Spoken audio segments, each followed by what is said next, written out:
Good evening, friends. Meeting with the new session of the Organon of Medicine, and we were discussing regarding the drug proving. In last lecture, we have finished two more aphorisms. Aphorism number 125 and 126, related with the qualities of the drug prover, as well as the prerequisites, specifically the diet of a brewer. What should be the diet, what he should eat, and what he should not eat.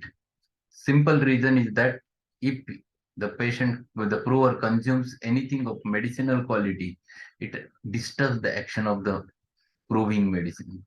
And that's why he should avoid the diet containing the medicinal value or containing the food products which are having medicinal value. Second important thing he has mentioned how the prover should be and in that 126, and that also we have discussed in detail along with the footnotes. Today we have to turn towards the next aphorism, the aphorism number 127. So he explains over there the types of provers. So we'll just go with this 127 aphorism. The medicines must be tested on both males and females. So basically, the proving should be done on both males as well as female partners in order also to reveal the alterations of the health they produce in the sexual sphere. So you must get the data related with the sexual systems, and that's why it is necessary to prove it on males as well as females so that you can get a total data of the drug proving. So most important thing which he has mentioned, it should not be done only on males or only on females. Both the partners should be treated over there. Okay.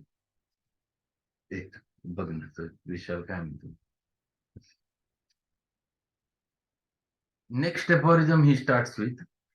The most recent observations have shown that medicinal substances, when taken in their crude state by the experimenter for the purpose of testing their peculiar effects, do not exhibit nearly the full amount of powers that lie hidden in them, which they do when they are taken for the same object in high dilutions, potentized by proper trituration and succussion, by which simple operations, the powers which in their crude state lay hidden, and as it were dormant, are developed and aroused into activity to an incredible extent. See, how to prove and how one can go ahead. This is what he wants to explain. So first thing which he explains, the most recent observations have shown that medicinal substances which taken in their crude state by the experimenter for the purpose of testing their peculiar effects do not exhibit nearly all the full amount of powers that lie hidden in them, which they do when they are taken for the same object in high dilutions. So there are certain ingredients in their crude form, they never exhibit any property. And there are many medicinal substances which in their crude form are inert. They never shows any quality. They never have a capacity to alter the human state of health at that time. So in such types of cases, when they are taken for the same object in high dilutions, potentized by proper trituration and succussion, by which simple operations, the powers which in their crude state lay hidden, as it were dormant, are developed and aroused into activity into an incredible extent. So when you do that, when you potentize them, either by trituration method, either by succussion methods, these properties which are hidden inside it starts coming out. Then it starts affecting the state of health of that healthy human being, and it starts producing its own symptomatology. So this is possible when you triturate or when you succused. That means when you potentize the remedy, these properties came into existence. What he further says, in this manner, we now find it best to investigate the medicinal powers even of such substances as are deemed weak and planned, and the plan we adopt is to give to the experimenter on an empty stomach daily for 4 to 6 very small globules of the 30th potency of such a substance, moistened with the little water or dissolved in more or less water and thoroughly mixed, and let him continue for continue this for several days. Now he explains how to administer that remedy, that which you want to prove. So first important thing which you have to utilize in 30th potency. Either you give that moistened globules empty in the empty stomach for the prover. It should not be given only as a single dose. It should be repeated daily. How much to repeat? The simple reason is that till the first symptoms arises. So till it starts acting and shows manifesting its own symptoms.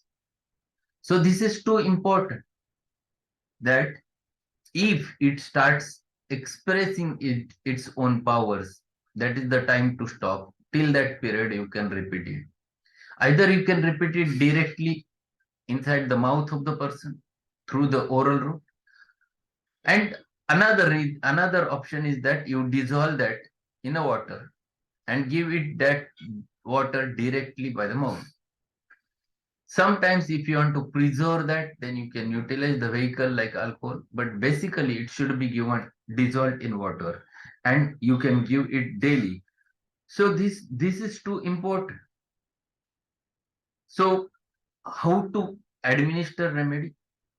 Whether to give it in crude form or potentized form, then in which potency first you start proving, all those things he tried to mention over there.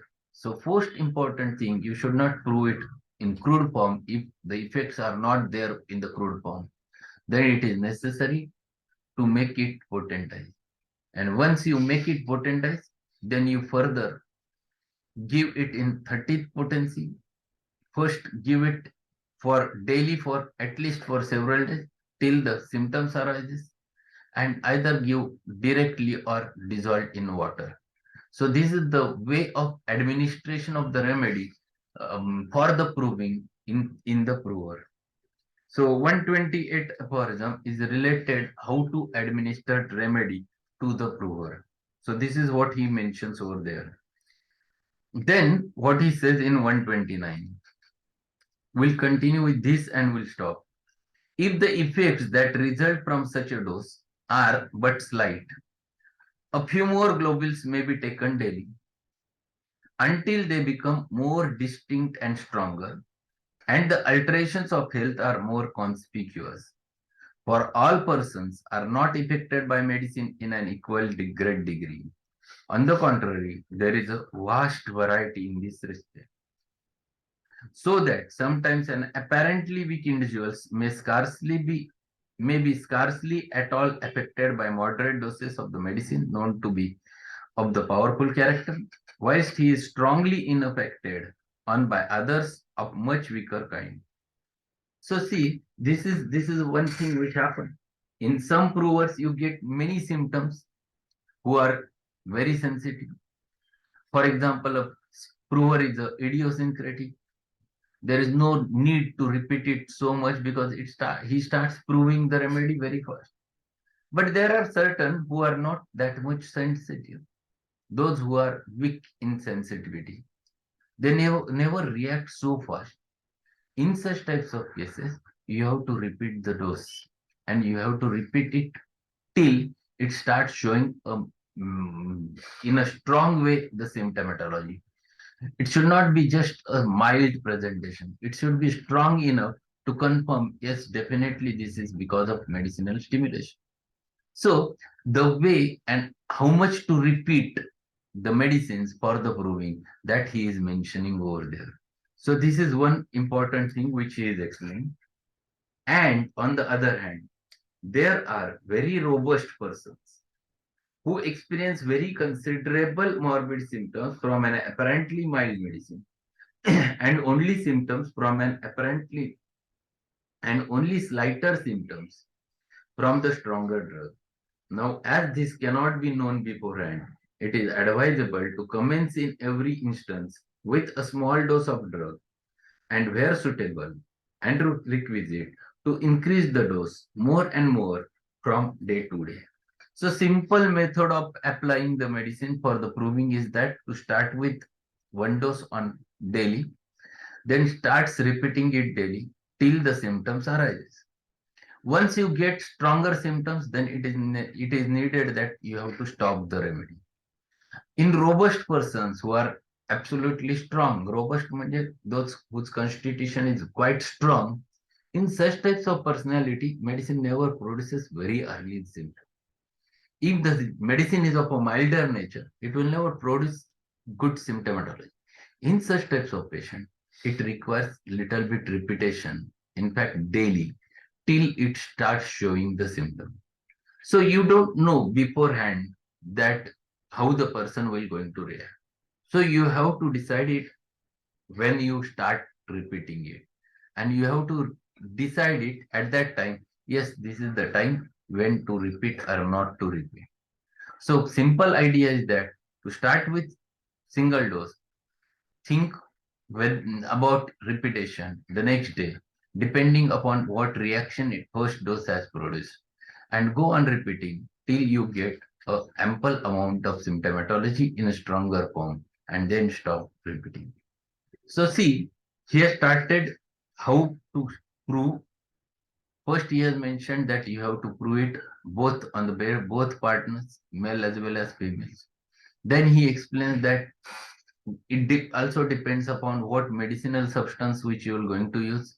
If the medicinal substance is upper in crude form, never produces or never have capacity to alter the human state of health, they should be or must be potentized first, and then you have to utilize for the proving.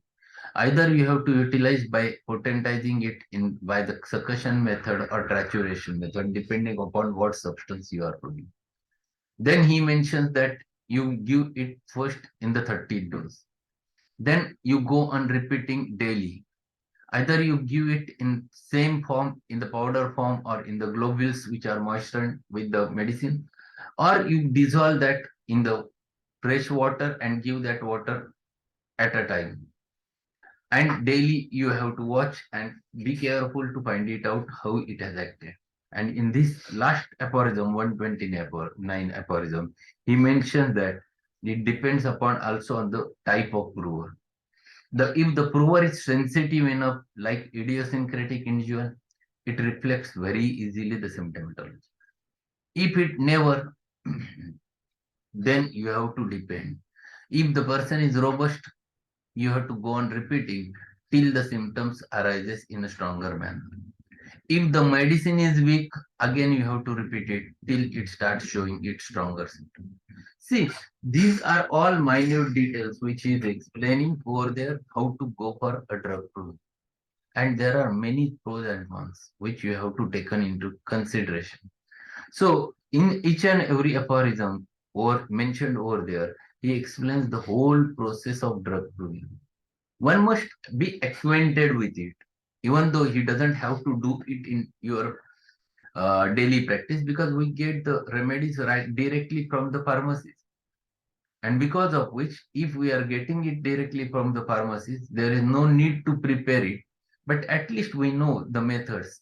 If someone asks you how the medicines are brewed in homeopathy, you should be able to tell them. You should know the process. For the knowledge point of view, this is necessary, and this is what he want expect from you. And there are many practitioners. I have seen the Dr. Alice Timmerman. She has in her own pharmacy. She prepares her all medicines in her clinic and then prescribes it. She never depends upon any pharmacy. So such types of practitioners are there. For them, such knowledge is of very useful. And this is what he is explaining. I think we'll stop over here and we'll continue with the next session tomorrow with aphorism number 130. So thank you being there. Thank you everyone. I'm taking little bit short sessions because I have work for this week and I'm quite busy for that. So as far as possible, I will try to make it short, 20 minutes, 25 minutes. And next week we'll start again in a regular manner. Thanks a lot. Thanks a lot, sir. Ali, everyone. No. Sir, Huh? can I ask query? Or in next week? Next week we'll do that. Okay, okay. Thank you. Okay.